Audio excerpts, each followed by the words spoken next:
Nesta efeméride,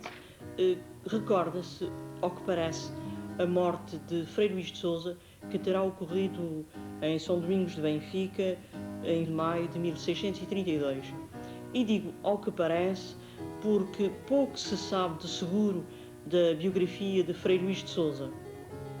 E para começar,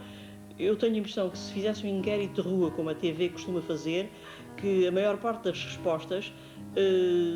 daria como resultado que as pessoas pensam que Frei Luís de Sousa é só aquele personagem que Garrett recriou no drama Frei Luís de Sousa, e poucos seriam capazes de pensar no prosador seiscentista, autor da vida de Dom Frei Bartolomeu dos Mártires, dos Anais de Dom João III e da história de São Domingos. Eu disse há pouco se sabe sobre a vida de Frei Luís de Sousa,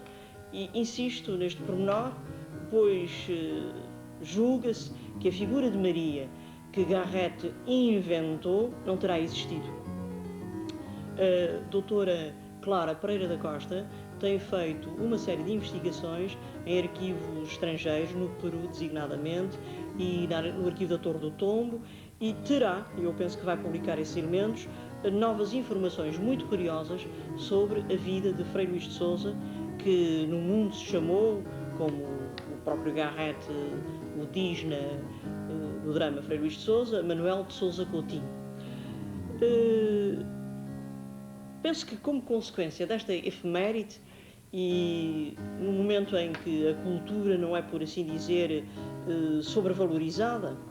que a leitura de obras como estas contribuiria indiscutivelmente para a melhoria do falar correntemente e escorreitamente a língua portuguesa. É verdade que são muito pouco acessíveis os textos. As edições das obras de Frei Luís de Sousa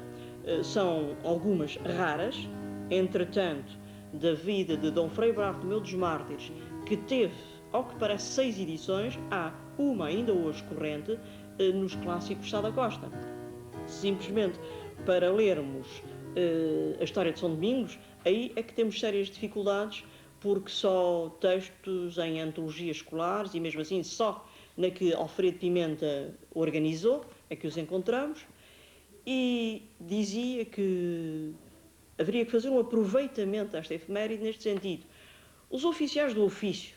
como eu, que temos obrigação de ler de fio a pavio os clássicos, poderíamos contribuir para tornar acessíveis estas leituras se organizássemos antologias de textos admiráveis que se encontram ao longo, por exemplo, dos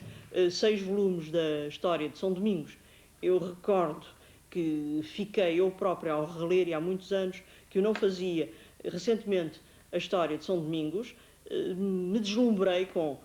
descrições de naufrágios que têm uma beleza tão densa como alguns da história trágica ou marítima, uma descrição, por exemplo, da cidade de Santarém, que eu não sei se talvez os eruditos a conheçam, mas tem sido cotejada com descrições atuais da cidade de Santarém, uma descrição do convento de São Domingos, onde Frei Luís de Sousa professou, e eu penso que hoje que tanto se fala no património histórico, valeria a pena cotejar as riquezas que restam dos muitos conventos de que Frei Luís de Sousa dá a notícia de terem sido criados em Portugal, se essas riquezas existem, desapareceram, como estão hoje, em que estado se encontram esses valores do património nacional.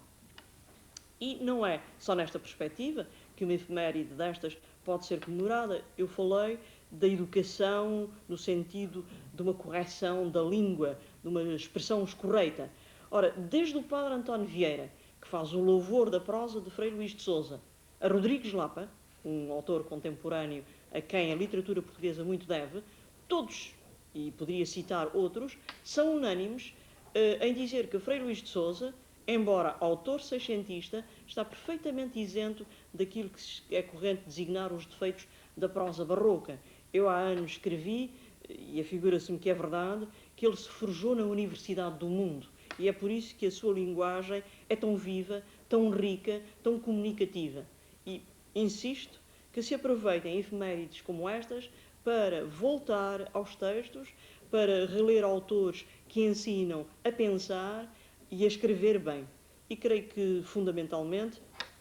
sobre a vida de Frei Bartolomeu dos Mártires, sobre a história de São Domingos, sobre os anais de Dom João III, são estes, sobretudo, os valores que convém pôr em evidência. É uma prosa, às vezes, bem humorada na vida do Frei Arcebispo, e para terminar eu contarei esta quase anedota também. Eu lembro-me que há anos achava que os meus alunos usavam, sobretudo as meninas bem, uma linguagem sui generis, curiosa, quando diziam muito nervosas, tenho montes de coisas para fazer.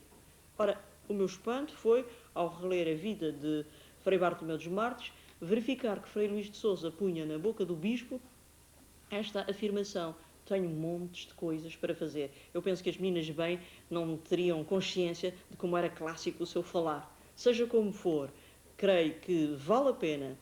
voltar à leitura ou tentar a leitura de textos de Frei Luís de Sousa e, como sugeri, quanto mais não seja, através de uma antologia que dê imagem da beleza, da riqueza deste grande prosador seiscentista que pede messas à prosa